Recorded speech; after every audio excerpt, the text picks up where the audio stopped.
Hello दोस्तों, नमस्ते, प्रणाम। मैं ललिता मिश्रा अपने यूट्यूब चैनल पे आप सबका स्वागत करती हूँ।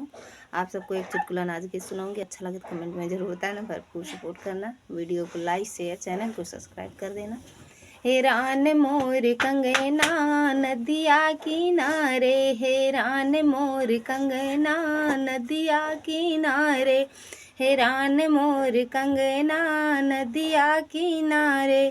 पहिला जाल मोरे ससुर जी का पड़ेगा, पहिला ही जाल मोरे ससुर जी का पड़ेगा। तब न मिला कंगना नदिया किनारे, तब न मिला कंगना नदिया किनारे, हेरान मोर कंगना नदिया किनारे, हेरान मोर कंगना नदिया किनारे। दूसरा ही जाल मोरे जेठ जी का पड़ेगा, दूसरा ही जाल मोरे जेठ जी का पड़ेगा। तब न मिला कंगना नदिया किनारे, हेरान तब न मिला कंगना नदिया किनारे, हेरान मोर कंगना नदिया किनारे।